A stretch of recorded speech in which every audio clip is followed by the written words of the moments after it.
O, frate, am căzut. Hai, Edi, că sperii copiii aici. Da. Sperii copiii. Sperii Ai extraterestri. văzut copii? Mamă. Bă, dar nu cumpăr nimica. Voi n-auziți să nu cumpăr nimica. Nu vreau jackpot din ăsta ce o știi mai aveți voi din chiar. Da, mă, da.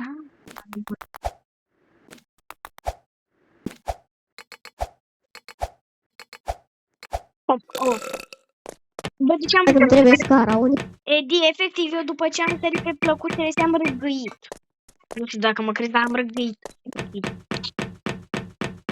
Bam, bam, bam. Storage room. Aici trebuie să mă duc. Cine are viața încolo? Aici trebuie să mă duc. Edi, cu scara. Ați văzut că era cu scara invizibilă în mână? Uitați, e cu scara invizibilă. Nu mă întrebați, e cu scara invizibilă. Nu am pus scara prea corespunție, da. Mai trebuie mai des, ok. Băi, da. Edi, mai scoate asta, scara. E scara mea asta. Bam! Zice că e cineva că trătește ușile. Stai că nu m-am pus corect, scara corect. Uite, perfect, aici acum o scos să mă urc. Așa să mă urc, stai că eu am o problemă cu scara asta, băi, vrei să avem probleme împreună? Da. O să ducem eu. Eu sper că putem să terminăm acest... Elino, ce doamne face noi? În spate, mă dă în spate, uai. Mama, mă dă în spate, mă dă în spate, mă dă în spate, mă dă în spate. Hai, Edi.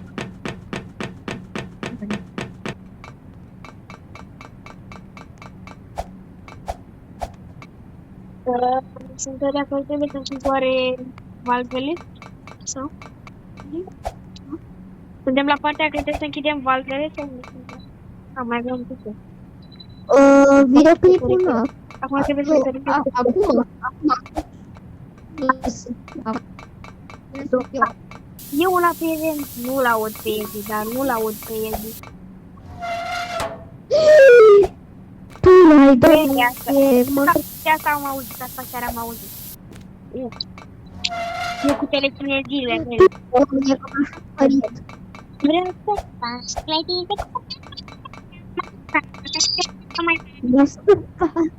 cu banane asta. Opa. Bam, bam, bam, bam, bam, bam, bam. Ronaldo. Tot ce vorbesc. Chiar pe pasta. Eu trec aici chill. Mai avem una. Vezi că mai avem una. Eu am reușit să trec, nu știu de tine, dar am reușit să trec. Deci am închis toate valvele. Asta e Please, dacă îmi știi 100 de lei. Adelia, dacă mă aștept. Stai că și-o am căzut, stai, că și-o am căzut. Adelia, dacă stai pe dau 100 de lei. Da. Îmi dau 100 de lei la pastele cailor, adică niciodată. Pe românește. Paștele cailor, știi că chiar se ține pe țara cailor. Trece odată. Nu, frate. Aoleu, partea asta e cea mai grea pentru mine. Partea asta e cea mai grea pentru mine. Eu. Partea asta, guys, pentru mine e cea mai grea din Price Run. Aoleu, dar... Ok, deja e 12. E partea cu ventilator, știți? Eu merg cu spatele. Nu mă întrebați unde e Edi. Pe altă lume, probabil. Și acum trebuie să mă duc aici. Avânturi, adică. Adelina trebuie să te duci în sus. Așa, bravo. Nu, în sus, nu în jos. Bun. Ok. Eu sper că o să-l termin. Acum trebuie să dau cu putuca în capra cu ochii roșii. Aoleu, mă duc să iau putuca, că o să mă omoare asta. Mama, și capra cu ochii roșii, o să mă omoare. Mamă, pe ea era bucătărie. nu știu dacă au auzit ce vei face capra asta, le face alea. Le totuși capă, man. Vezi că avem un pic și dăm de... De ce pune mâna la ochi să dea roșu?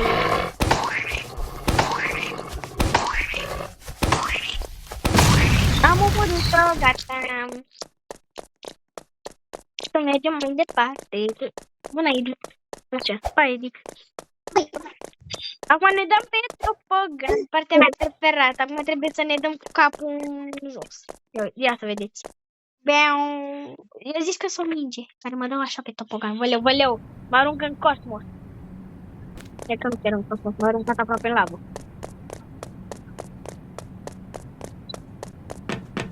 Bine, s-am omorât-o. Gata. Ok, doamne, mai avem un minut. Și trebuie să închidem și facem partea a doua. A doua. Când o să postăm acest videoclip, o să facem și partea a doua, pentru că o să fie prea lung. Acest video, așa zic. Da, frăților, mai avem un minut, deci de acum trebuie să mergem. Nu cam atât a fost cu acest episod, partea întâia, urmează partea a doua în 10 minute, da. Toate cele bune și pa, și pa! Dacă stai la că trebuie să-mi pun animația a doua. Și animația visează Edi, da? Frăților, vedem acest videoclip, nu uitați de un like, un subscribe și un plăcuțel pe canalul secundar, principal. O vizionare plăcută. Astăzi continuăm partea a doua cu jocul acesta. Da, și hai să trecem direct. Eu, Edi, nu știu dacă știi, de eu las videoclipul până se termină ce vreau eu să fac cu el, iar după aia îl împart în două părți. După aia, adică nu fac două videoclipuri. Oh my god, a căzut plăcuța, trebuie să cadă ea. Bă, dar tu n-auzi că nu cumpăr nimic, lasă-mă în pace că nu Robux. Eu am mai jucat odată jocul ăsta și... bine, jocul ăla originalul. Care mai e original? Nu, mă, poate placa asta nu mai cade. Și ea a căzut de... Trebuie să facem asta cu scara. Ăștia, e de astfel cum să merg să ăștia cad pe ceapă în jos. Bine. E invizibilă în mână. Bine. De așa de data asta să iau placa în mână și să nu mai dau jos să cadă pe ceapă peste tot. Păi, fraților, ia uitați la el, mă. Oh. Da, să iau și eu placa, dacă... Placa. Da.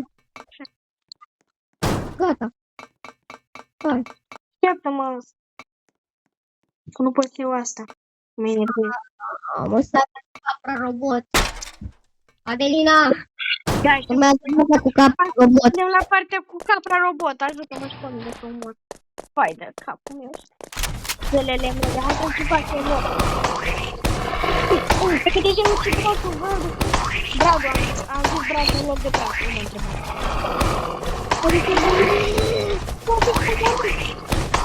Bine, mai am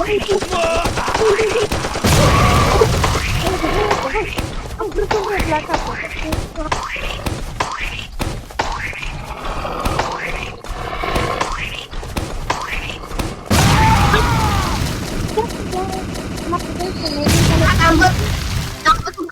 Acum eu mă duc să mă plimb cu mașinuța, Edi. Ok, Sweet. am luat mașina. Asta e mașinuța mea. Nu mă întrebați unde construi Edi. Eu uitați-l. Îl ia gravitația. Bun, hai, Edi, el ia gravitația pe sus. Bună, Edi. opa, am pus aici la 0 de copii. Batem palma cu copiii. Salut! Eu bat piciorul cu copiii. Hai, bate palma! N-am bătut palma cu tine, că ai mâinile ude. Am bătut palma cu toți. Mai că cu unul am bătut și picioarele, și cu gâtul, și cu vocea de extraterestră lui Edi. Edi, bossul României. Edi, 100 bossul României, ce nume ai și tu, copilul Edi. Dă mai spart. Păi, da, nu mi-a mai... Fraților, vreau să vă... Și la final vreau să vă dau... Va fi o mică surpriză. Asta mă include și pe mine? O să vă explic ceva. O să vă dau o explicație, dar o să vi-o zic după ce la final. Hai să merg elicopterul.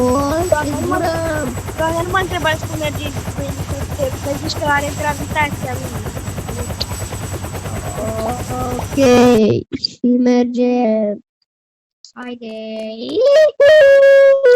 La jocul, fraților. Ce vreau muzica, frate?